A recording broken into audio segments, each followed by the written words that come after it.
وہ گھر میں داخل ہوا، اس کے چہرے پر ایک خوبصورت مسکراہٹ تھی۔ گھر میں داخل ہوتے ہی اس کے چہرے پر ایک سکون بھری مسکراہٹ دوڑ جاتی، اور وجہ تھی اس کی بیوی تناوش، جس کے ساتھ اس کی جمی ہوئی جوڑی کو ہر نگاہ رشک سے دیکھتی رہ جاتی۔ وہ دونوں اس قدر حسین تھے کہ ایک دوسرے کے ساتھ مل کر گویا چاند کو مات دے جاتے۔ وہ ہمیشہ کی طرح سیدھا کمرے میں آیا۔ شاید تناوش کمرے میں تھی۔ کمرے کے دروازے کے قریب پہنچ کر ہی اسے احساس ہوا کہ ہانی بری طرح رو رہا ہے۔ اسے حیرت ہوئی۔ آج سے پہلے اس نے ہانی کو اتنی شدت سے روتا ہوا نہیں دیکھا تھا۔ اس کے قدم خود بخود تیز چلنے لگے۔ کمرے کا دروازہ کھول کر اس نے دیکھا، رونے کی وجہ سے ہانی کا چہرہ مکمل طور پر سرخ تھا۔ وہ 2 سالہ بچہ اتنی شدت سے رو رہا تھا کہ اس نے تڑپتے ہوئے آگے بڑھ کر اپنے بیٹے کو اٹھا کر سینے سے لگا لیا۔ تناوش، تناوش، زوردار طریقے سے آوازیں دیتے ہوئے اپنی بیوی کو مخاطب کر رہا تھا، لیکن اسے کافی حیرت ہوئی کہ تناوش اس کے پکارنے پر بھی کمرے میں نہیں آئی، بلکہ کچھ دیر کے بعد دوڑتی ہوئی فرزانہ کمرے میں داخل ہوئی۔ شاید وہ کسی کام میں مصروف تھی۔ اس کی اتنی اونچی آواز سن کر ہانپتے ہوئے یہاں آئی تھی۔ جی صاحب جی، تناوش کدھر ہے؟ اور ہانی کب سے رو رہا ہے؟ کیا تمہیں اس کے رونے کی آواز نہیں آ رہی تھی؟ وہ دھاڑتے ہوئے اس سے پوچھنے لگا۔ جب اس کی اونچی آواز سن کر ہانی مزید ڈر گیا۔ اسے اپنے کندھے سے لگا کر وہ مسلسل آہستگی سے اسے تھپک رہا تھا۔ معاف کیجئے صاحب، مجھے لگا ہانی بابا بی بی جی کے ساتھ چلے گئے ہیں، کیونکہ میں نے انہیں جاتے ہوئے دیکھا تھا۔ بند کمرے کی وجہ سے ان کی آواز نیچے تک نہیں آ رہی۔ فرزانہ خود فکر مند نظروں سے ہانی کا سرخ چہرہ دیکھ رہی تھی۔ وہ 2 سالہ بچہ رو رو کر ہلکام تھا۔ کیا مطلب ہے تمہارا؟ کہاں چلی گئی ہے تناوش؟ ہانی کو اکیلا چھوڑ کر عمومی طور پر وہ اسے بنا بتائے کہیں بھی نہیں جاتی تھی، لیکن آج فرزانہ کہہ رہی تھی کہ وہ گھر سے باہر گئی ہے۔ یہ اس کے لیے حیرت کی بات تھی۔ میں نہیں جانتی صاحب، بس میں نے بی بی جی کو کسی گاڑی میں بیٹھ کر جاتے ہوئے دیکھا ہے۔ ٹھیک ہے تم جاؤ۔ اسے شدید حیرت ہو رہی تھی۔ اس کا بچہ خاموش ہونے کا نام نہیں لے رہا تھا۔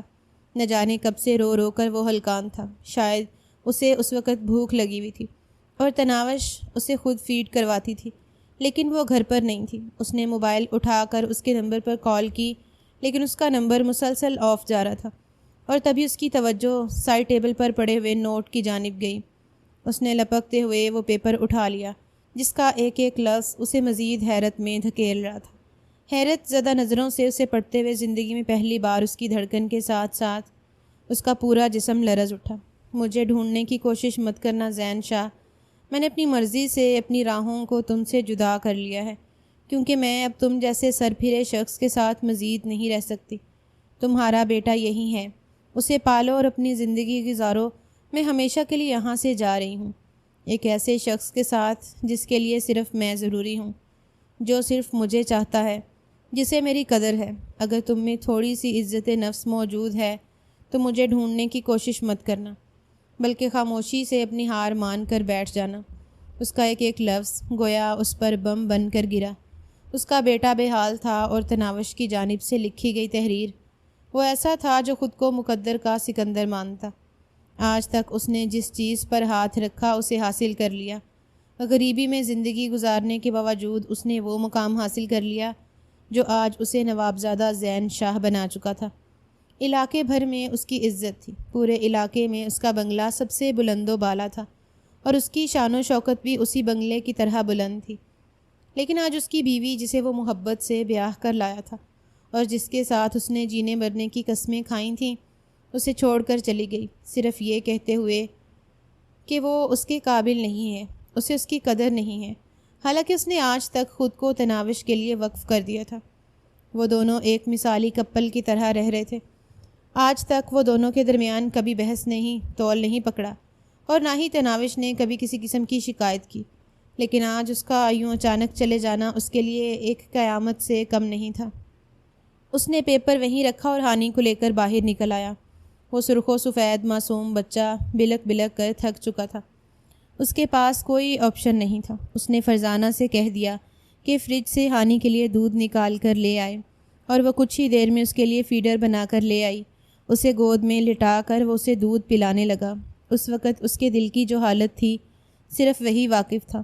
غصے سے مٹھیاں بھینچتے ہوئے وہ مسلسل اس کا نمبر ڈائل کر رہا تھا، لیکن اس کا نمبر آف تھا۔ تناوش نے کہا تھا کہ اگر اس میں ذرا بھی عزت نفس بچی ہے تو کبھی لوٹ کر اسے ڈھونڈنے کی کوشش مت کرے، لیکن اس کے بچے کی ماں تھی، وہ اسے چھوڑ دیتا، لیکن اس کا بچہ اپنی ماں کے بغیر نہیں رہ سکتا تھا۔ کچھ ہی دیر کے بعد ہانی نے فیڈر ختم کرتے ہوئے اسے دوبارہ اپنی جانب متوجہ کیا اور اس نے اسے اٹھاتے ہوئے اسے کندھے سے لگا لیا۔ اس کا ماتھا چومتے ہوئے اسے جی بھر کر اپنے بیٹے کے نصیب پر دکھ ہوا۔ صاحب، آپ کے لیے کھانا لگا دوں؟ ایک بار پھر فرزانہ اس کے سامنے آئی۔ اس نے نفی میں سر ہلا دیا اور فرزانہ پلٹنے لگی۔ رکو، میری بات سنو۔ زین شاہ نے فرزانہ کو پکارا تو وہ رک کر پیچھے مڑتے ہوئے اسے دیکھنے لگی۔ کیا کبھی یہاں میری غیر موجودگی میں کوئی آتا تھا؟ زندگی میں پہلی بار اسے تناوش پر شک ہوا تھا۔ اس نے آج تک شک کا بیج اپنے رشتے کے درمیان نہیں آنے دیا، اور یہی وجہ تھی کہ وہ اپنی بیوی پر اندھا اعتماد کرتا تھا، لیکن اس کا صلہ جو اسے ملا وہ دیکھ کر ہی حیران تھا۔ نہیں صاحب جی، میری موجودگی میں تو یہاں کبھی کوئی نہیں آیا۔ اس نے کبھی بھی تناوش کی کسی ایسی حرکت کو نوٹ نہیں کیا تھا جس کی وجہ سے وہ اس پر شک کرتا، یا کبھی اسے اس بات کا احساس ہوا کہ وہ زین کے ساتھ خوش نہیں ہے۔ تناوش حقیقت میں چلی گئی تھی، یہ کوئی مذاق نہیں تھا بلکہ ایک حقیقت تھی۔ وہ مکمل طور پر فرزانہ کی جانب متوجہ تھا۔ جب ہانی نے الٹی کرتے ہوئے اس کے سارے کپڑے خراب کر دیے، وہ بوکھلاتے ہوئے جلدی سے کھڑا ہوا اور فرزانہ نے ہانی کو تھام لیا۔ وہ صرف ماں کا دودھ ہی پیتا تھا، آج تک اس نے دوسرا دودھ نہیں پیا۔ ماں کی غیر موجودگی اکثر بچوں کو بیمار کر دیتی ہے۔ کیسی خود غرض عورت تھی جسے صرف اپنی وقتی لذت کا احساس تھا۔ اس نے اپنے چھوٹے سے بچے کی پرواہ نہیں کی، حالانکہ مائیں تو اپنے بچوں کے لیے زندگی برباد کر دیتی ہیں۔ نہ جانے وہ اس چھوٹے سے بچے کو کیسے سنبھالتا۔ اسی وقت موبائل نکال کر اس نے رقیہ بیگم کو کال کی۔ امی، میں ڈرائیور کو بھیج رہا ہوں، پلیز آپ گاؤں آ جائیں۔ وہ سخت پریشان حال تھا۔ کیوں بیٹا، سب ٹھیک تو ہے نا؟ آپ جلدی سے آ جائیں گی تو میں آپ کو سب کچھ بتا دوں گا، لیکن ابھی آپ کا آنا بہت ضروری ہے۔ اس سے زیادہ وہ کچھ بھی نہیں بتا پایا اور کال کاٹ دی۔ ڈرائیور کو اس نے رقیہ بیگم کو لینے کے لیے بھیج دیا۔ کچھ ہی دیر کے لیے اس نے ہانی کو سلا دیا۔ بے چینی سے کمرے میں چکر کاٹتے ہوئے مسلسل تناوش کے بارے میں سوچ رہا تھا۔ غصے سے مٹھیاں بھینچتے ہوئے اس کا بس نہیں چل رہا تھا کہ وہ سارے جہان کی ہر چیز کو تہس نہس کر دے۔ ایک عورت سے دھوکہ کھا گیا، ایک بھرپور مرد جس کا رعب پورے علاقے پر قائم تھا۔ بیرون ملک سے آنے کے بعد ہی تناوش اور اس کے درمیان نزدیکیاں بڑھنے لگیں۔ اس نے تناوش کو ایک مال میں دیکھا اور وہیں وہ اسے پہلی ہی نظر میں پسند کرنے لگا۔ تناوش اچھے خاندان کی لڑکی تھی۔ رقیہ بیگم کی بھرپور خواہش تھی کہ وہ زین کے لیے اپنی بھانجی ماریا کا ہاتھ مانگتی، لیکن اس نے ضد پکڑ لی۔ امی، میں ہر حال میں تناوش سے شادی کروں گا، اس کے علاوہ کسی سے نہیں، اور یہ میرا آخری فیصلہ ہے۔ رقیہ بیگم کو اس کی ضد کے آگے ہار ماننا پڑی اور بالآخر وہ رشتہ لے کر تناوش کے گھر چلی گئیں۔ کچھ چھان بین کے بعد دونوں گھروں میں معاملات طے پا گئے اور بالآخر تناوش اس کی دلہن بن کر اس گھر میں آ گئی۔ وہ اتنی خوبصورت تھی کہ وہ چاہتا تھا کہ وہ اسے ہر روز ایک نئے سرے سے چاہے، اتنا چاہے کہ تناوش کو کبھی بھی محبت میں کمی کا احساس نہ ہو۔ لیکن اس کے باوجود ان کی شادی صرف 3 سال ٹک پائی، اور آج تناوش نے وہ قدم اٹھایا جو کسی کے وہم و گمان میں بھی نہیں تھا۔ وہ لڑکی مجھے شروع دن سے پسند نہیں تھی، بس تمہاری پسند کی وجہ سے مجھے خاموشی اختیار کرنا پڑی، اور آج دیکھو علاقے میں کس قدر ذلیل ہوئے ہیں۔ آج ان کی وجہ سے ہی فرزانہ کو بھی کافی دیر وہاں رکنا پڑا، ورنہ وہ شام کا کھانا بنا کر وہاں سے چلی جایا کرتی۔ بی بی جی، میں جاؤں؟ رقیہ بیگم اس وقت لاؤنج میں بیٹھی اپنے بیٹے پر برس رہی تھیں جب فرزانہ نے جانے کی اجازت چاہی۔ ہاں تم جا سکتی ہو فرزانہ، لیکن مجھے اپنے پوتے کے لیے اس علاقے سے کوئی آیا چاہیے جو اس کا خیال رکھ سکے۔ ارد گرد اگر کوئی ہو تو بتانا، انہوں نے نرمی سے اسے دیکھتے ہوئے کہا، اور وہ تائید سے سر جھکا کر واپس چلی گئیں۔ اور فرزانہ کے جاتے ہی وہ حیرت سے ماں کو دیکھتا رہ گیا۔ کیا مطلب ہے آپ کا؟ اب میرے بیٹے کو آیا کی نگرانی میں دیں گی؟ امی، آپ جانتی ہیں کہ پرائی عورتیں بچوں کے ساتھ کیسا سلوک کرتی ہیں؟ وہ حیرت زدہ تھا۔ مضبوط اعصاب ہونے کے باوجود اس وقت اس کا سر درد کی شدت سے پھٹنے لگا۔ کیا ہوگا اگر اس کے سوشل سرکل میں یہ بات پھیل جاتی؟ وہ کسی کو منہ دکھانے کے قابل نہیں رہتا۔ میری بوڑھی ہڈیوں میں اب اتنی سکت نہیں کہ میں بچہ پال سکوں، اور ویسے بھی علاقے سے چھان بین کرنے کے بعد ہی کسی لڑکی کو میں یہ ذمہ داری سونپوں گی۔ انہوں نے اسے تسلی دینا چاہی، جبکہ وہ مزید بھڑک اٹھا تھا۔ کوئی ضرورت نہیں ہے، آپ کو، اگر آپ اسے خود رکھیں گی تو ٹھیک ہے، ورنہ میں اسے ساتھ لیتا جاؤں گا۔ وہ غصے سے کہتے ہوئے وہ اٹھ کر کمرے میں چلا گیا اور رقیہ بیگم اس کی پشت کو دیکھتی رہیں۔ آج اسی ضد اور غصے کی بنا پر اس کا اتنا بڑا نقصان ہو گیا تھا۔ اگر اس دن وہ ماں کی بات مان لیتا اور اس لڑکی پر بھروسہ نہ کرتا تو یہ دن تو نہ دیکھنا پڑتا۔ نفرت سے سوچتے ہوئے انہوں نے سر جھٹک دیا۔ کوئی بھی اچھی عورت جب ہانی کی ذمہ داری کو سنبھال لے گی تو اسے خاموشی اختیار کرنا پڑے گی۔ انہوں نے سوچتے ہوئے ہانی کو اٹھایا اور اپنے کمرے میں چلی گئیں۔ آج رات وہ ان کے پاس ہی رہنے والا تھا۔ وہ رات اس نے ٹیرس پر سگریٹس پھونکتے ہوئے گزار دی۔ تناوش کے ساتھ گزرا ہوا ایک ایک لمحہ اس کے ذہن کی اسکرین پر کسی منظر کی طرح گردش کر رہا تھا۔ ایک انسان سے محبت کرنے کے بعد اسے اتنی عزت دینا، اس کے ساتھ نکاح کرنا اور اپنی زندگی کا خوبصورت طریقے سے آغاز کرنا اسے اچھا خاصا مہنگا پڑا تھا۔ اسے تناوش سے یہ امید نہیں تھی۔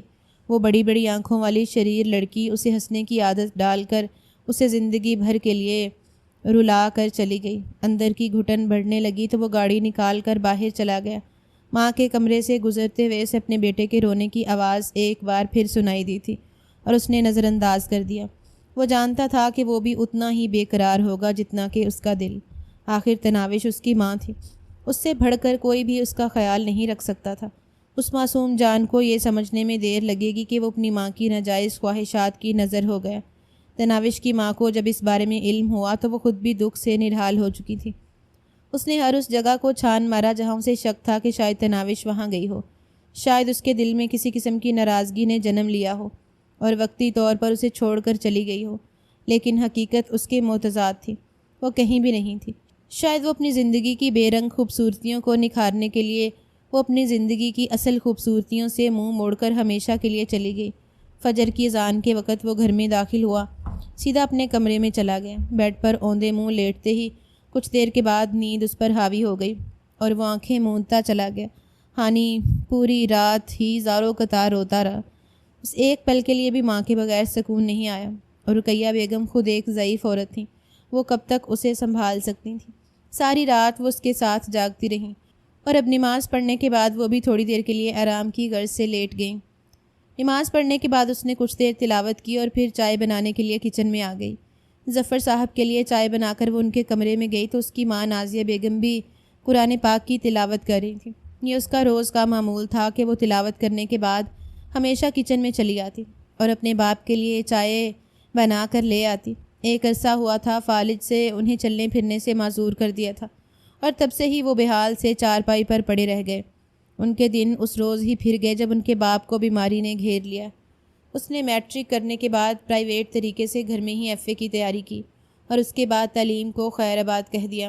اس وقت اسے گاؤں میں ہی ہلکی پھلکی نوکری کی تلاش تھی۔ گھر میں وہ پڑوس کے بچوں کو ٹیوشن پڑھا لیا کرتی اور کچھ رشتہ دار ان کی مدد کر دیا کرتے، سو گھر کا گزر بسر ہو جاتا۔ چائے دینے کے بعد وہ کچھ دیر باپ کے پاس ہی بیٹھ گئی جب بیرونی دروازے پر زوردار طریقے سے دستک ہوئی۔ اتنی صبح کون آ گیا؟ نازیہ بیگم اسے دیکھتے ہوئے اٹھیں اور دروازے پر چلی آئیں۔ دروازے پر کھڑی ہوئی فرزانہ نے انہیں حیرت میں مبتلا کیا۔ کیا بات ہے فرزانہ؟ اتنی صبح صبح سب خیر تو ہے نا؟ انہوں نے شفیق لہجے میں پوچھا تو فرزانہ انہیں دیکھتے ہوئے مسکرا دی۔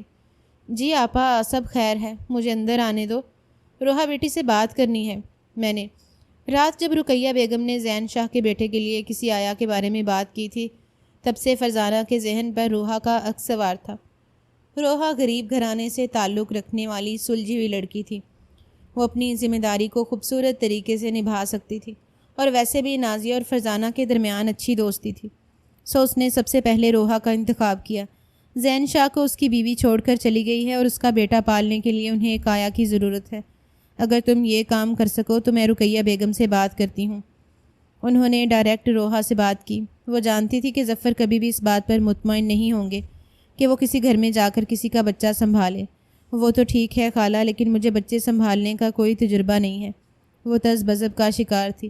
جب کوئی عورت پہلی بار ماں بنتی ہے تو اسے بچہ سنبھالنے کا تجربہ نہیں ہوتا۔ یوں سمجھ لو کہ یہ تمہارا کام ہے، تمہاری ذمہ داری۔ کام کرتے ہوئے تمہیں تجربہ بھی ہو جائے گا۔ ہانی بابا بہت پیارا بچہ ہے، وہ اگر تمہارے ساتھ دل لگا لے تو یہ نوکری تمہارے لیے بہت اچھی ہے۔ میں بھی وہیں تمہارے ساتھ ہی رہوں گی۔ اگر تو ان کے گھر رہائش بھی رکھ لیتی ہے تو وہ عزت دار لوگ ہیں، تمہاری عزت وہاں محفوظ ہے۔ فرزانہ خالہ کی بات اس کے دل کو لگی تھی۔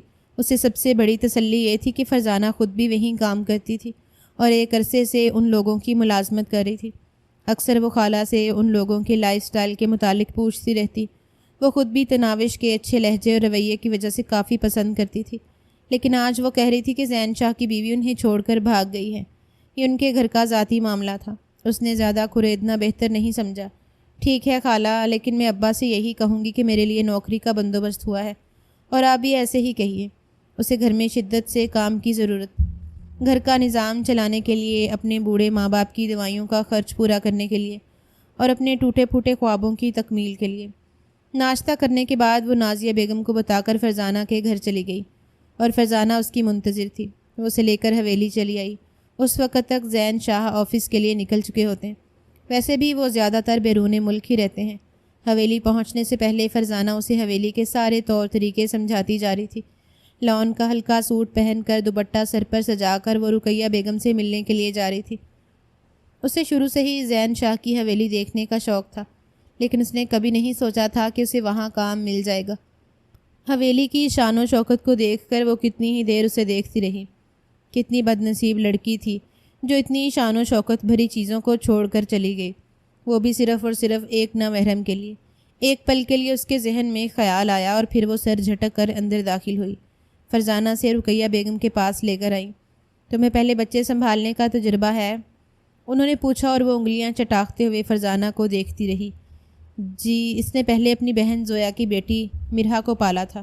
مرہا زیادہ تر اسی کے پاس رہتی تھی، سو اس نے اسے اپنا تجربہ ظاہر کر دیا۔ دیکھو بیٹا، ہانی اس گھر کا لاڈلا بچہ ہے، اپنے باپ کی جان۔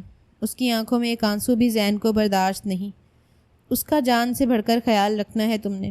ابھی میں تمہیں اس کی ذمہ داری سونپ رہی ہوں، لیکن ابھی مجھے زین کی طرف سے اندیشہ ہے۔ تم کوشش کرو کہ اس گھر میں رہ کر زین کا بھی دل جیت لینا، تاکہ اسے بھی یقین ہو جائے کہ اس کے بیٹے کو اچھی طرح تم سنبھال سکتی ہو۔ رقیہ بیگم کا لہجہ کافی نرم تھا۔ آپ فکر نہیں کریں، میں بچے کا بہت سارا خیال رکھوں گی۔ اس روز اسے ہانی سونپ دیا گیا۔ اسے شروع سے ہی بچے کافی پسند تھے۔ وہ گول مٹول سا وجود سنبھالتے ہوئے اس نے بے پناہ خوشی محسوس کی، لیکن وہ ابھی اس سے مانوس نہیں تھا۔ ہانی نے ابھی چلنا سیکھا تھا۔ اپنی توتلی زبان میں وہ کچھ باتیں بھی کر لیا کرتا۔ بچے کو اس نے اپنی باہوں میں اٹھایا تو وہ کافی دیر اس کا چہرہ دیکھتا رہا۔ شاید وہ اپنی ماں کو تلاشنے کی کوشش کر رہا تھا، اور پھر ہاتھ آگے بڑھا کر اس نے آہستگی سے اس کے گال پر ہاتھ رکھا اور پھر زوردار طریقے سے رونا شروع کر دیا۔ شاید وہ تناوش کی تلاش میں تھا۔ آپ فکر نہیں کریں، یہ کچھ ہی دیر میں مجھ سے مانوس ہو جائے گا۔ ٹھیک ہے، اسے کمرے میں لے کر جاؤ، اسے ڈبے کا دودھ پلانا، اور دودھ پلاتے ہوئے خاص خیال رکھنا اس کا پیٹ خراب نہ ہو۔ انہوں نے اسے بار بار تاکید کی، اور اس نے بھی اس کی ساری نصیحتوں کو پلے باندھ لیا۔ یہ نوکری اس کے لیے ضروری تھی۔ عزت دار طریقے سے اس گھر میں رہ کر اس بچے کو سنبھال کر اپنے پیروں پر کھڑی ہو سکتی تھی، اپنے بچے کے علاج کے لیے رقم اکٹھی کر سکتی تھی۔ اس سے بڑھ کر اسے کچھ نہیں چاہیے تھا۔ وہ ہانی کو لے کر اس کے کمرے میں چلی گئی۔ اس کے کمرے میں جاتے ہی اس کمرے کی خوبصورتی کا اندازہ ہوا۔ سب کچھ خوبصورتی سے ڈیکوریٹ کیا گیا تھا۔ ان کی باتوں سے، ان کے انداز اور محبت سے ہی اندازہ ہو رہا تھا کہ وہ سب ہانی پر جان نچھاور کرتے ہیں۔ وہ اس کے سامنے ٹوائز رکھتی جا رہی تھی۔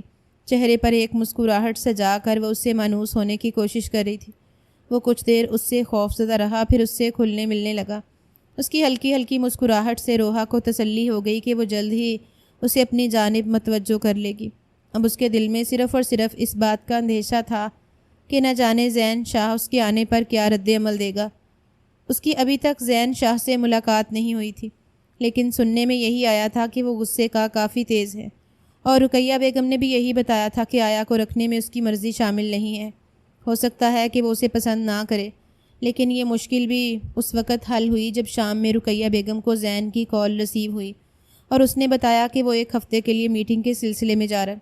میرا سامان پیک کر کے ڈرائیور کے ہاتھ بھجوا دیجیے۔ وہ اس وقت ہانی کے لیے کافی فکر مند تھا، اور رقیہ بیگم بار بار اس کا خیال رکھنے کی تاکید بھی کر رہا تھا۔ رقیہ بیگم نے بھی اس کی ساری نصیحت کو سن لیا۔ وہ نہیں چاہتی تھی کہ وہ انہیں اس وقت روحا کے بارے میں بتائے۔ شاید وہ کیسے رد عمل دے۔ جب وہ یہاں آ کر دیکھ لے گا تو شاید اسے احساس ہو جائے کہ ایک آیا بچے کو بہتر طریقے سے سنبھال سکتی ہے۔ تناوش تو یوں غائب ہوئی جیسے اس کا یہاں نام و نشان بھی نہیں تھا۔ سب کچھ پہلے سے پلان کیا ہوا تھا، سو کسی کو بھی اس کا سراغ نہ ملا۔ حویلی چونکہ اسی علاقے میں تھی، اسی لیے وہ رات کو وہیں رک جاتی اور دن میں جا کر اپنے باپ کو مل آتی۔ وہ صرف 2 ہی بہنیں تھیں۔ زویا کی شادی ہو چکی تھی اور ماں باپ کی ذمہ داری روحا پر تھی، اسی لیے وہ بھی کچھ عرصہ شادی جیسے جھنجھٹ سے دور تھی۔ تناوش ہانی کا خیال رکھتی تھی، لیکن وہ کبھی بھی اس معصوم سے پھول سے اس قدر محبت نہیں کر پائی جتنی محبت صرف چند دنوں میں ہی اسے روحا کی طرف سے ملی تھی، اور وہ بھی یوں گھل مل گیا جیسے وہ اس کی سگی ماں ہو۔ اکثر اوقات ہی وہ اس کے بالوں سے کھیلتا رہتا، شاید اس کے بال اسے بہت پسند آ گئے تھے۔ اسے اٹھا کر وہ لان میں پھرتی رہتی جیسے اس حویلی میں ہانی کے علاوہ اور کوئی چیز ہی نہ رہی ہو۔ ہانی اب اس کے لیے صرف ملازمت نہیں تھی۔ ہانی سو جاتا تو وہ گھر میں بوکھلائی پھرتی، اور پھر اس نے اپنی مصروفیت کا ایک نیا ذریعہ ڈھونڈ لیا۔ کبھی کبھار وہ فرزانہ کے ساتھ ہاتھ بٹا لیتی کھانا بنانے میں، کیونکہ فرزانہ کی عمر بھی اب کافی زیادہ ہو گئی تھی۔ بس مجبوریاں انسان کو چین نہیں لینے دیتی۔ اسے 1 ہفتہ مکمل ہونے کو آیا تھا۔ اس شام اس نے ہانی کا پیمپر اتارا تو ریشز کی وجہ سے وہ کافی رو رہا تھا۔ پوری رات بھی وہ ایسے ہی مستقل روتا رہا، لیکن اسے سمجھ نہیں آ رہی تھی کہ وہ اتنا کیوں رو رہا ہے۔ اب اس کے سرخ نشانات دیکھ کر اسے کافی ٹینشن ہونے لگی۔ اپنے بکھرے ہوئے بالوں کو کیچڑ میں سمیٹ کر اس نے بچے کو اپنے سامنے ہی لٹا دیا۔ موبائل اٹھا کر وہ دیکھنے لگی کہ وہ اس کے لیے کیا کر سکتی ہے کہ اسے آرام مل جائے۔ اسے بار بار روتا ہوا دیکھ کر اس کی اپنی آنکھیں بھر آئیں۔ چھوٹے سے بن ماں کے بچے کو بے سکون ہوتے ہوئے دیکھنا اس کے بس کی بات نہیں تھی۔ وہ بار بار اسے اپنی جانب متوجہ کرتے ہوئے بلا رہا تھا۔ اس نے اسے آنی کہنا سکھایا تھا۔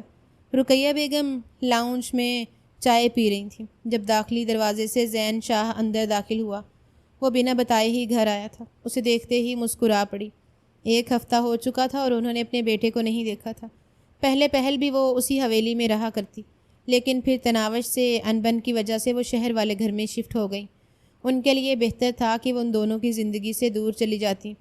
اس کے باوجود زین شاہ دوسرے دن ہی ان سے ملنے آیا کرتا، کیونکہ وہ جانتا تھا کہ اس کی ماں اس کے بغیر ایک پل بھی نہیں رہ سکتی۔ ان سے پیار لینے کے بعد اس نے فوراً حنان کے بارے میں پوچھا۔ اس نے اتنے دن کیسے اس کے بغیر گزارے تھے صرف وہی جانتا تھا۔ مصروفیت کی وجہ سے وہ زیادہ تر اس سے بات بھی نہیں کر پاتا۔ ہانی اپنے کمرے میں ہے، آیا کے پاس۔ پچھلے 1 ہفتے سے اسے آیا ہی سنبھال رہی ہے۔ علاقے کی اچھی اور شریف لڑکی ہے، تم فکر مت کرو۔ اور وہ سرخ نظروں سے ماں کو دیکھتا رہا۔ امی، میں نے آپ سے کہا تھا کہ میرا بیٹا آیا کے پاس نہیں رہے گا، تو پھر؟ رقیہ بیگم کو اندازہ تھا کہ وہ ایسا ہی رد عمل دے گا۔ بیٹا اب میری بوڑھی ہڈیوں میں اتنی سکت نہیں رہی کہ میں اسے سنبھال پاؤں۔ انہوں نے کھڑے کھڑے ہی اسے ہری جھنڈی دکھا دی۔ یہ بات بھی سچ تھی کہ تناوش کے بعد اسے سنبھالنا بہت مشکل کام تھا۔ وہ معصوم سی جان چاہتی تھی کہ ہر وقت ہی کوئی نہ کوئی اس کی جانب متوجہ رہے، اور رقیہ بیگم خود بلڈ پریشر کی مریضہ تھی۔ تم خود اندر جا کر دیکھ لو، وہ لڑکی اس کا کتنا خیال رکھتی ہے۔ تمہارا بیٹا بھی ماں کی کمی کو بھول چکا ہے۔ وہ بس دکھ بھری نظروں سے ماں کو دیکھتا رہا۔ بھول جانا اتنا آسان نہیں تھا۔ اس نے تناوش کے بارے میں پتہ لگا لیا تھا۔ کسی داؤد نامی لڑکے کے ساتھ ایک عرصہ سے تعلقات میں تھی اور اسی کے ساتھ چلی گئی، اور یہ جاننے کے بعد ہی وہ اس سے دستبردار ہو گیا تھا۔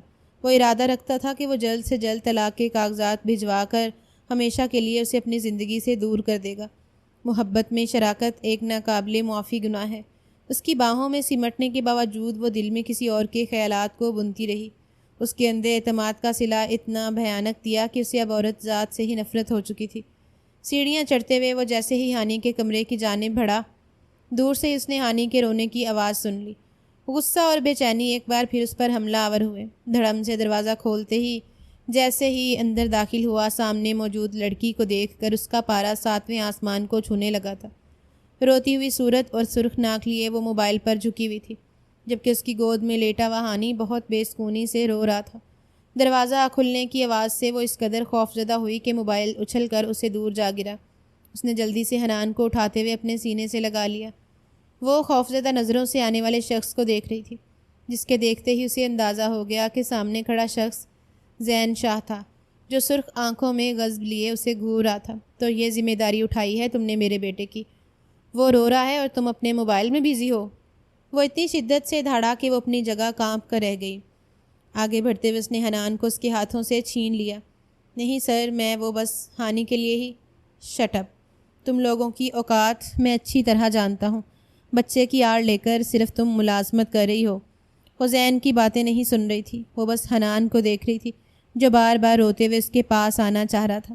آپ پلیز بعد میں غصہ کر لیجئے گا، اس وقت اسے مجھے دے دیں، یہ پہلے ہی کافی بے سکون ہے، پلیز سر۔ وہ منت بھرے لہجے میں زین شاہ کو دیکھتے ہوئے بولی اور وہ اسے طنزیہ نظروں سے دیکھنے لگا۔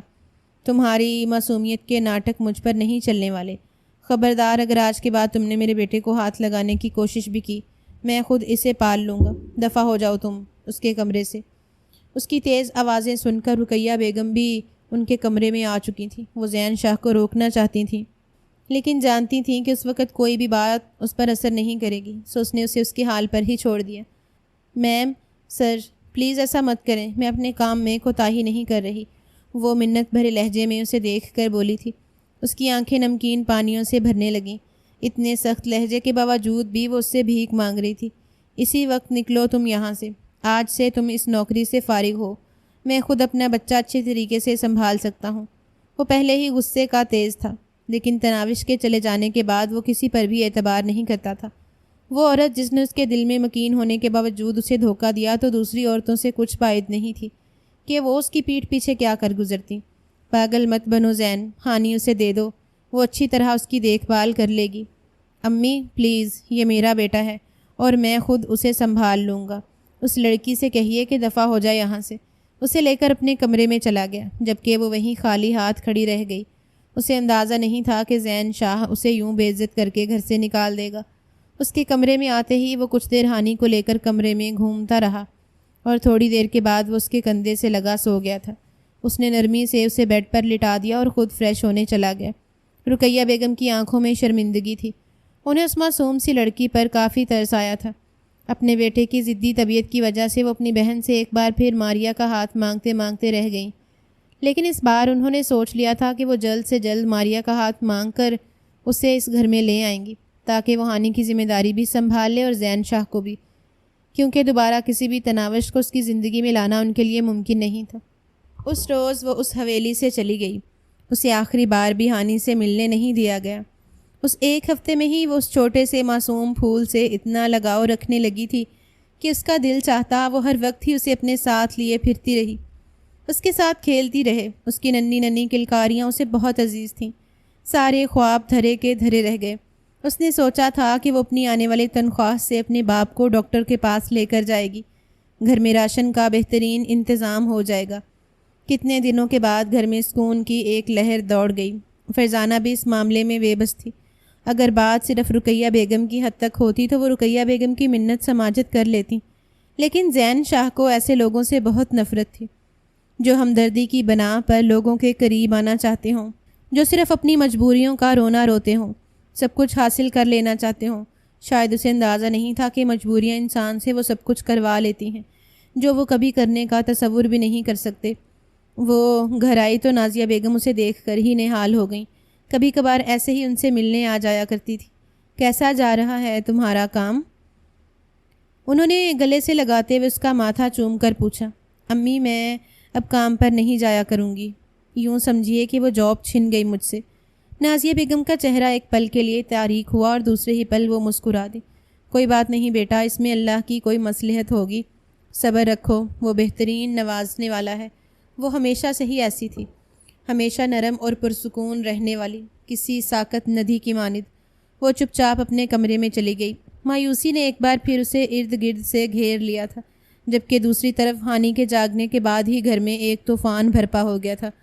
وہ مسلسل روحا کو پکارتے ہوئے رو رہا تھا اور زین شاہ اپنے بیٹے کو دیکھ کر غصے سے سرخ تھا، جسے اپنے باپ کی موجودگی کی کوئی پرواہ نہیں تھی، بلکہ غیر عورت کے لیے وہ اپنے باپ کو اگنور کر رہا تھا۔ نہ جانے کون سی پٹیاں پڑھائی ہیں اس لڑکی نے میرے بیٹے کو۔ غصے سے بڑبڑاتے ہوئے وہ صوفے پر جا بیٹھا۔ رقیہ بیگم نرمی سے اس کے پاس جا کر بیٹھ گئی۔ تم ابھی جانتے کیا ہو بچوں کے بارے میں؟ بچے ایک انسان سے مانوس ہو جایا کرتے ہیں اور پھر ان کے نزدیک رہنا ہی انہیں پسند ہے۔ اس ایک ہفتے میں روحا نے جس قدر پیار سے اسے رکھا ہے، میں نے کبھی تناوش کو بھی اتنا پیار کرتے نہیں دیکھا تھا۔ امی پلیز نام مت لیں اس کا، وہ ہمیشہ کی طرح بفر گیا۔ حقیقت کو جتنا بھی جھٹلانا چاہو، حقیقت یہی ہے کہ تمہارے بیٹے کو ایک عورت کی ضرورت ہے، وہ عورت جو اسے محبت سے سنبھال پائے، اور شاید تمہیں بھی۔ وہ حیرت سے اپنی ماں کو دیکھتا رہا۔ ابھی میرے زخم تازہ ہیں، مجھے عورت ذات پر اعتبار نہیں رہا، اس نے دکھ بھری نظروں سے ماں کو دیکھتے ہوئے کہا تھا۔ مت بھولو کہ تمہاری ماں بھی ایک عورت ہے، ہر عورت ایک جیسی نہیں ہوا کرتی۔ ماریا ایک عرصے سے تمہارے انتظار میں ہے، اگر وہ اسی گھر میں آ جاتی ہے تو پھر تمہیں آنے کے لیے بھی کسی آیا کا بندوبست نہیں کرنا پڑے گا۔ مجھے یقین ہے وہ تمہیں اور تمہارے بچے کو سنبھال لے گی۔ امی، خدا کے لیے چپ ہو جائیے، میں ماریا کے مزاج سے اچھی طرح واقف ہوں، وہ خود کو نہیں سنبھال پاتی، مجھے اور میرے بیٹے کو کیا سنبھالے گی؟ جواب بالکل رقیہ بیگم کی توقع کے مطابق تھا۔ وہ ماریا کا نام سنتے ہی بپھر جایا کرتا، اور وجہ تھی ماریا کی سخت مزاجی اور زبان درازی۔ تناوش میں ہزار خامیاں سہیں، لیکن وہ ایک خوش مزاج لڑکی تھی جو لوگوں سے تعلقات بنانا جانتی تھی۔ ٹھیک ہے، ہم اس بارے میں بعد میں بات کریں گے، لیکن اس وقت تمہارے بیٹے کو اس لڑکی کی ضرورت ہے، اسے دوبارہ کام پر رکھ لو، ضرورت مند لڑکی ہے، اس کی مدد بھی ہو جائے گی اور حنان کا دل بھی لگا رہے گا۔ بالآخر وہ اسے قائل کرنے میں کامیاب ہو گئی کہ اس لڑکی کو واپس بلا لیا جائے، لیکن وہ اس لڑکی کے متعلق کچھ نہیں جانتی تھی۔ جس طرح اس گھر سے زین نے اسے نکالا تھا، انہیں اندازہ نہیں تھا کہ وہ دوبارہ آئے گی۔ اس کے باوجود انہوں نے صبح فرزانہ کو کہہ دیا کہ وہ روحا کو بلا کر لے آئے، لیکن کچھ دیر کے بعد فرزانہ خالی ہاتھ واپس لوٹ آئی۔ روحا نے اسے انکار کر دیا تھا، اور ویسے بھی یہ کسی کی عزت نفس کے خلاف بات تھی کہ اسے بغیر کسی غلطی کے اس طرح نکال دیا جائے اور پھر ضرورت پڑنے پر بلا لیا جائے۔ وہ غریب ضرور تھی، لیکن عزت دار لڑکی تھی۔ اسے ایک رات نے ہی زین کو اس قدر مجبور کر دیا کہ وہ خود ہی گاڑی لے کر اس کے گھر کی جانب چلا گیا۔ میں خود اس لڑکی کو لے کر آتا ہوں، اس نے میرے بیٹے کو اپنی عادت ڈالی ہے تو اتنی آسانی سے وہ اس کی ذمہ داری سے دستبردار نہیں ہو سکتی۔ حنان کو اس نے اپنے ساتھ ہی بٹھا لیا تھا۔ فرزانہ سے اس کے گھر کا پتہ پوچھنے کے بعد وہ سیدھا اس کے گھر آیا۔ دروازے پر دستک دیتے ہی وہ گھر کا جائزہ لینے لگا۔ گھر کی خستہ حالت ہی روتے ہوئے اس کی مجبوریوں کا تذکرہ کر رہی تھی۔ کچھ دیر کے بعد نازیہ بیگم نے دروازہ کھولا۔ السلام علیکم آنٹی، کیا یہ روحا کا گھر ہے؟ انہیں حیرت ہوئی تھی، ایک خوش لباس اور خوش شکل شخص دروازے پر کھڑا ان کی بیٹی کے متعلق پوچھ رہا تھا۔ جی بیٹا، لیکن آپ کون ہیں؟ میں زین شاہ ہوں، اور یہ میرا بیٹا حنان ہے، میں روحا سے ملنا چاہتا ہوں۔ انہوں نے خاموشی سے اسے اندر آنے دیا۔ اندر لا کر وہ اسے ظفر صاحب کے کمرے میں لے گئی تھیں، جہاں وہ کمرے میں لیٹے کتاب پڑھ رہے تھے۔ آپ انکل کے پاس بیٹھیے، روحا بھی تھوڑی دیر میں آتی ہے۔ دہلیز میں ہی وہ ظفر صاحب کو دیکھتے ہی رک گیا۔ وہ خود بھی اسے حیرت اور بے یقینی سے دیکھ رہے تھے، جیسے اسے پہچاننے کی کوشش کر رہے ہوں۔ ان کی آنکھوں میں شناسائی کی ایک ہلکی سی رمق تھی، اور اگلے ہی پل ان کے چہرے پر مسکراہٹ بکھر گئی۔ زین؟ اور زین حیرت سے انہیں دیکھتے ہوئے ان کے قریب چلا آیا۔ ظفر انکل، یعنی روحا ظفر کی بیٹی تھی، اس کے باپ کا کزن؟ وہ چھوٹا تھا جب اس کا باپ ظفر سے ملنے آیا کرتا، اور کبھی کبھار ظفر بھی احمد شاہ سے ملنے چلا جایا کرتا۔ اس دوران زین کو اندازہ تھا کہ وہ اس کے چچا ہیں۔ اس کا باپ اسے اکثر بتایا کرتا کہ ظفر اس کا چچا ہے۔ اس کے بعد زندگی نے اسے یوں اپنی لپیٹ میں لیا کہ وہ باپ کے سارے رشتوں کو ہی بھول گیا، اور آج ایک بار پھر وہ اسی دہلیز پر اس شخص کے سامنے کھڑا تھا جسے حالات نے بالکل ضعیف بنا دیا تھا۔ کتنے بڑے ہو گئے ہو میرے بیٹے، وہ نم آنکھوں سے اسے دیکھ رہے تھے، جس کے چہرے پر احمد شاہ کی جھلک دکھائی دے رہی تھی، جبکہ وہ خود بھی افسردگی سے اپنے باپ کے کزن کو دیکھ رہا تھا۔ کیسے ایک علاقے میں رہتے ہوئے وہ ان سب سے غافل ہو گیا۔ شاید دولت اور پیسہ کمانے کی بھاگ دوڑ نے اسے رشتوں سے دور دھکیل دیا۔ مجھے معاف کر دیں چچا، لیکن مجھے علم نہیں تھا، اب اس حال میں ہے۔ اسے کافی شرمندگی ہو رہی تھی، اور تبھی روحا کمرے میں داخل ہوئی۔ زین شاہ کو دیکھ کر وہ حیرت سے دیکھتی رہی۔ اس کے بعد اس نے باپ کو نہیں بتایا تھا کہ وہ حویلی میں کوئی بچہ سنبھالتی ہے۔ اس نے سرسری سا بس جاب کا ذکر کیا تھا۔ ہانی تو اسے دیکھتے ہی جیسے کھل اٹھا۔ جلدی سے اپنے ہاتھ آگے بڑھاتے ہوئے وہ روحا کے سینے سے جا لگا تھا، اور روحا نے اسے اٹھاتے ہوئے اپنی باہوں میں سمیٹ لیا۔ حنان کو آپ کی ضرورت ہے، میرے خیال میں آپ کو حنان کے لیے واپس آ جانا چاہیے، اس نے بس نرمی سے روحا کو دیکھتے ہوئے کہا۔ اس کا دل تو چاہا تھا کہ وہ اس شخص کو اسی طرح کھڑے کھڑے گھر سے نکال دے، لیکن اسے بھی یہ جان کر حیرت ہوئی کہ وہ اس کے باپ کا رشتہ دار تھا، اور اس کا باپ تو اسے دیکھتے ہی صدقے واری جا رہا تھا۔ اس روز وہ روحا کو واپس لانے میں کامیاب ہو گیا۔ گاڑی میں مکمل طور پر حنان کی جانب متوجہ رہی۔ اور حنان عادت کے مطابق اپنے ننھے ہاتھوں سے اس کے بالوں کو کھینچتے ہوئے مسکرا کر اسے دیکھ رہا تھا۔ ظفر صاحب بھی مکمل طور پر مطمئن تھے۔ گھر آتے ہی اس نے رقیہ بیگم کو بتایا کہ روحا ظفر شاہ کی بیٹی ہے، وہی ظفر شاہ جو اس کے باپ کا کزن ہے۔ اور رقیہ بیگم کو بھی کافی حیرت ہوئی۔ پہلے کی نسبت وہ اس بار کافی پرسکون تھا۔ روحا حنان کو لے کر اس کے کمرے میں چلی گئی۔ شام تک وہ اپنے کام میں بزی رہا اور شام کو ایک بار حنان کو دیکھنے کے لیے اس کے کمرے کی جانب بڑھا۔ دروازہ کھلا تھا لیکن اندر مکمل خاموشی چھائی ہوئی تھی۔ دروازے سے جھانکتے ہی اس نے اندر دیکھا اور وہ وہیں کھڑا دیکھتا رہا۔ سامنے بیڈ پر لیٹی ہوئی روحا کے سینے پر سر رکھ کر سویا ہوا حنان بہت معصوم لگ رہا تھا۔ اس نے ابھی بھی اپنی مٹھی بھر کر روحا کے بالوں کو تھام رکھا تھا، جیسے اسے ڈر ہو کہ اس کے سونے کے بعد وہ دوبارہ اس سے دور چلی جائے گی۔ اسے اپنے معصوم سے بچے پر بے پناہ ترس آیا۔ وہ نہیں جانتا تھا کہ روحا صرف پیسوں کے لیے یہ جاب کر رہی ہے۔ کل اس کی ساری ضرورتیں پوری ہو جائیں گی اور حنان ایک بار پھر اکیلا رہ جائے گا۔ ابھی اسے مکمل اعتماد نہیں کرنا تھا۔ اسے اپنے بیٹے کی پل پل کی خبر رکھنی تھی۔ وہ اس کی جانب سے غافل نہیں ہو سکتا تھا کیونکہ حنان اس کا کل سرمایہ تھا۔ کمرے میں آتے ہوئے اس کے چہرے پر ہلکی سی مسکراہٹ تھی۔ ان 2 سالوں میں اس نے کبھی تناوش کو نہیں دیکھا تھا کہ وہ حنان کے اس قدر نزدیک سوئی ہو، بلکہ وہ بھی چند دنوں کا ہی تھا جب اس نے رٹ لگانا شروع کر دی کہ وہ اکیلا سوئے۔ رقیہ بیگم کے پاس اور اس بات پر ان دونوں کے درمیان جھگڑا بھی ہوا تھا۔ یہ زین کی ضد تھی جو آج تک تناوش اسے اپنے کمرے میں سونے دیتی، ورنہ شاید وہ ابھی تک اس معصوم سے پھول کو خود سے دور کر چکی ہوتی۔ دن ایسے ہی گزرتے رہے اور اس کی توجہ اپنے بیٹے کی جانب بڑھتی رہی۔ صبح وہ اٹھتے ہوئے جیسے ہی کھڑکی سے پردہ ہٹاتا وہ لان میں اسے ہانی کے ساتھ کھیلتی ہوئی دکھائی دیتی۔ اس کی ننھی سی انگلی تھام کر وہ چہل قدمی کر رہی ہوتی اور وہ بھالو جیسا وجود جیسے اس کے آنے سے دن بھر نکھرتا چلا جا رہا تھا اس کی توجہ نہ چاہتے ہوئے بھی مکمل طور پر روحا کی جانب تھی۔ اس روز وہ کافی دیر کھڑا کھڑکی میں اسے دیکھتا رہا۔ اس کے چہرے پر اس وقت سکون رقم تھا، ہلکی پھلکی بوندا باندی ہو رہی تھی۔ مسکراتے ہوئے قدم بڑھا کر وہ لان میں چلا آیا۔ اس منظر کو نزدیک سے دیکھنے کے لیے اس کا دل مچل اٹھا اور اسے اپنی جانب آتا ہوا دیکھ کر وہ تھم سی گئی۔ زین کو آتا ہوا دیکھ کر حنان آہستہ قدم اٹھا کر اس کی جانب چلا گیا اور اس نے جھکتے ہوئے حنان کو اٹھا لیا۔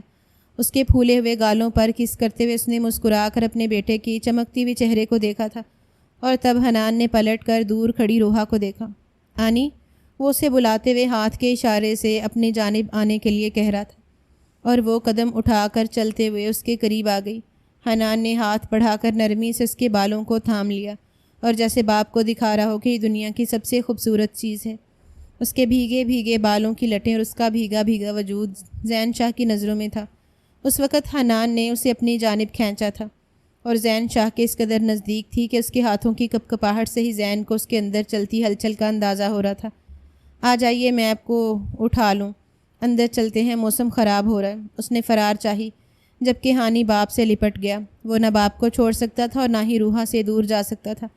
لگتا ہے آپ کو بچے پالنے کا کافی ایکسپیرینس ہے، تبھی آپ نے حنان کو اتنا اٹیچ کر لیا۔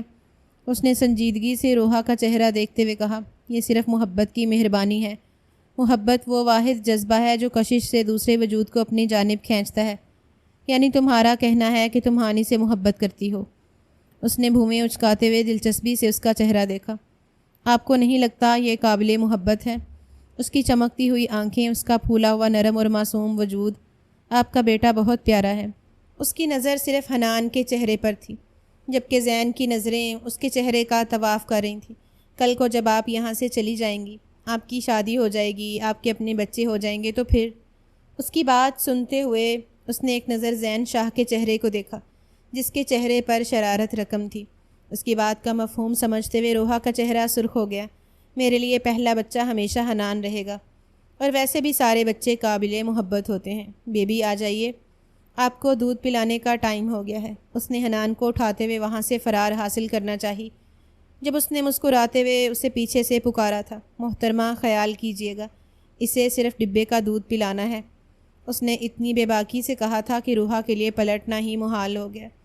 وہ سرخ چہرہ لیے اندر کی جانب بڑھ گئی جبکہ مقابل نے اتنے دنوں کے بعد کھل کر کہکا لگایا تھا اور اس کو یوں پاگلوں کی طرح ہنستے ہوئے دیکھ کر وہ منہ میں بڑبڑاتی چلی گئی۔ بدتمیز انسان!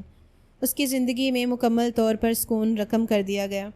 کسی چیز سے دستبردار ہو جانے کا سکون ہی الگ ہوتا ہے، اور وہ تناوش کی ذات اور اس کی محبت سے دستبردار ہو چکا تھا۔ اس شام رقیہ بیگم نے ایک بار پھر ماریا کا ذکر کیا۔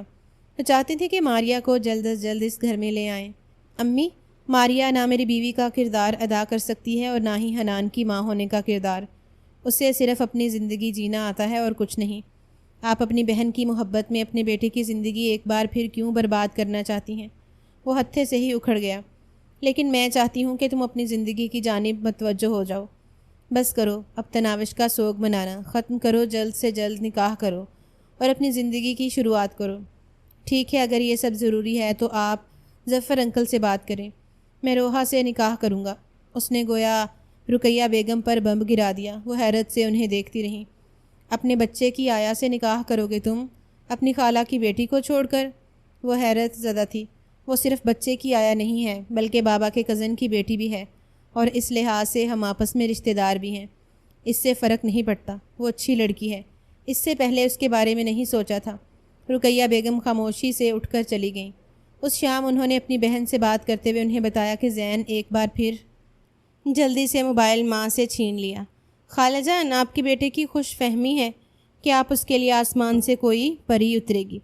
اسے بھی اپنی بار بار کی گئی ریجیکشن پر جی بھر کر غصہ آیا تھا۔ نہ جانے وہ شخص اپنے آپ کو سمجھتا کیا تھا۔ ماریا بیٹے، کس لہجے میں بات کر رہی ہو تم؟ انہیں اچھا نہیں لگا ماریا کا یہ لہجہ۔ اسی لہجے میں بات کر رہی ہوں جس لہجے میں بات کرنا آپ کا بیٹا ڈیزرو کرتا ہے۔ وہ ایک بچے کا باپ ہے اور میں بھی مری نہیں جا رہی اس سے شادی کرنے کے لیے۔ بہتر ہے اسے کہیے کہ اس خوش فہمی سے باہر نکل آئے۔ اس بدتمیزی پر رقیہ بیگم کو بے اختیار خاموش ہونا پڑا، لیکن انہیں اندازہ ہو چکا تھا کہ ان کے بیٹے کی سوچ ٹھیک تھی۔ شاید وہ کبھی بھی حنان کو ماں بن کر نہیں پالے گی۔ اس وقت انہیں اپنے بیٹے کے ساتھ ہونا چاہیے تھا، اپنے پوتے کے بارے میں بھی سوچنا چاہیے تھا، اور اگلے چند دنوں میں وہ ظفر صاحب کے گھر پر موجود تھیں۔ ان کے آنے کا مقصد سن کر تو گویا وہ لوگ ساکت رہ گئے۔ انہیں یقین بھی نہیں آیا کہ قسمت ان پر یوں مہربان بھی ہو سکتی ہے۔ ان کے گھر گویا کوئی معجزہ ہو گیا۔ زین کے مزاج سے وہ اچھی طرح واقف تھے، اور واقف بھی کیوں نہ ہوتے۔ وہ احمد شاہ کا بیٹا تھا، اپنے اصولوں سے گھندا ہوا مرد جسے رشتے نبھانا آتے تھے۔ انہیں کوئی اعتراض نہیں تھا، بس روحا سے اس کی مرضی جاننا باقی تھی، جبکہ روحا کے فرشتوں کو بھی علم نہیں تھا کہ گھر میں کیا چل رہا ہے۔ اس روز زین شاہ نے اسے چھٹی پر بھیج دیا۔ آپ ایک ہفتے کے لیے چھٹی پر جائیے۔ وہ چاہتا تھا کہ وہ گھر جا کر اچھی طرح سوچ بچار کرنے کے بعد یہ فیصلہ کرے۔ اس روز وہ گھر چلی گئی۔ کوئی بات نہیں بچے، میں ایک ہفتے کے لیے حنان کو سنبھال لوں گی، اور ویسے بھی یہ ڈرائیور کے ساتھ روز تمہیں ملنے آ جائے گا۔ اس نے افسردہ نگاہوں سے حنان کو دیکھا تو رقیہ بیگم کو اس کی نظروں کا مفہوم سمجھ آ گیا۔ اسے ابھی تک یہ پتہ نہیں چل رہا تھا کہ اسے ایک ہفتے کے لیے چھٹی کیوں دی جا رہی ہے، اور گھر جاتے ہی جب اسے اس بارے میں علم ہوا تو وہ حیرت زدہ رہ گئی۔ امی، یہ آپ کیا کہہ رہی ہیں؟ میں ان سے نکاح کیسے کر سکتی ہوں؟ وہ تو پہلے سے شادی شدہ ہیں۔ بیٹا، اچھی طرح جانتی ہوں کہ مرد کی فطرت میں شامل نہیں کہ وہ دوبارہ ایک ایسی عورت کو اپنی زندگی میں شامل کرے جو اسے کسی غیر مرد کے لیے چھوڑ کر چلی گئی ہو۔ تم بے فکر ہو کر زین سے نکاح کر لو، اپنے بابا کی خوشی کے لیے۔ اور اسے خاموشی اختیار کرنا پڑی۔ بس دل میں یہ ہلچل تھی کہ وہ اچھی طرح جانتی تھی زین شاہ تناوش سے کتنی محبت کرتا ہے، اور خوشی اس بات کی کہ وہ اب ساری زندگی حنان کے پاس رہے گی، اس کی ماں بن کر۔ یہ احساس ہی اس کے لیے دل فریب تھا۔ وعدے کے مطابق حنان ہر روز اسے ملنے آیا کرتا۔ اس پورے ہفتے میں نکاح کی تیاریاں جاری تھیں۔ اس دوران اس کی ملاقات زین شاہ سے نہیں ہوئی، اور بالآخر وہ شام بھی آ گئی جس شام اسے تیار کر دیا گیا۔ نکاح کا فنکشن حویلی میں ہی رکھا گیا، کیونکہ زین شاہ نے اپنے قریبی لوگوں کو دعوت دے رکھی تھی۔ نکاح کے جوڑے میں وہ بے حد معصوم اور حسین لگ رہی تھی، جبکہ حنان نے بالکل اپنے باپ جیسی ڈریسنگ کی تھی۔ دوڑتے ہوئے وہ روحا کی جانب آیا، اور روحا نے اسے اٹھا کر اپنے قریب بٹھا لیا۔ ننھا سا شہزادہ اسے دیکھ کر ہی حیران تھا۔ چمچماتا ہوا زین شاہ روحا کی نظروں میں تھا۔ آج اسے دیکھنے کا انداز ہی نرالا تھا۔ اس کا دلہا۔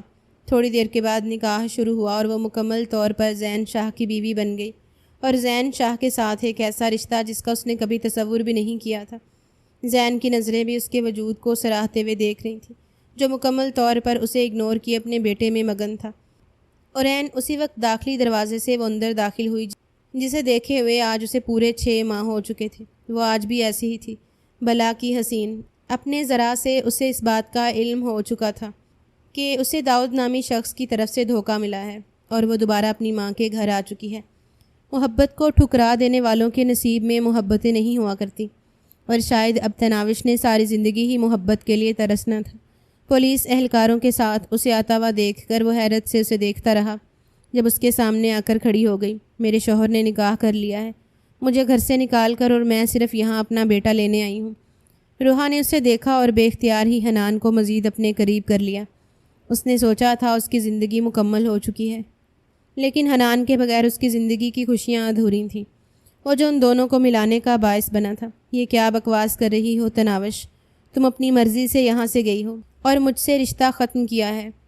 کچھ دنوں میں تمہیں طلاق کے کاغذات مل جائیں گے اور میرا بیٹا تمہیں کبھی نہیں ملے گا۔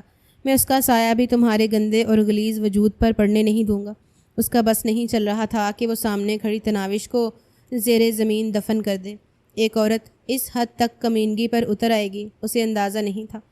وہ روتے ہوئے روحا کی جانب بڑھا اور حنان کو چھیننے کی کوشش کرنے لگی۔ یہ میرا بیٹا ہے، میں اسے لے کر جاؤں گی۔ تم بھلے ہی مجھے طلاق دے دو، لیکن میں اپنا بیٹا تمہارے پاس نہیں رہنے دوں گی۔ حنان روتے ہوئے روحا سے چمٹ گیا تھا اور روحا نے اسے اپنی باہوں میں سمیٹ لیا۔ زین جلدی سے آگے بڑھا اور تناوش کو گھسیٹتے ہوئے روحا سے دور کھینچ لایا۔ میرا دل چاہ رہا ہے کہ میں تمہیں ہمیشہ کے لیے ختم کر دوں، لیکن مجھے اب تم سے اتنی نفرت ہے کہ تمہارے غلیظ وجود سے میں اپنے ہاتھ ناپاک نہیں کر سکتا۔ چلی جاؤ یہاں سے، اور آج کے بعد کبھی پلٹ کر میری زندگی میں داخل ہونے کی کوشش مت کرنا۔ تناوش ہذیانی انداز میں چیخ رہی تھی۔ اس کی لکھی گئی تحریر محفوظ تھی جو پولیس کو دکھا دی گئی۔ یہ اس نے زبردستی مجھ سے لکھوائی تھی، میں نے اپنی مرضی سے نہیں لکھی۔ تناوش نے پینترا ہی بدل لیا۔ ایک عرصے سے یہ داؤد نامی شخص کے ساتھ تعلقات میں تھی، اس کا کال ریکارڈ بھی اپنے پاس محفوظ کر چکا ہوں۔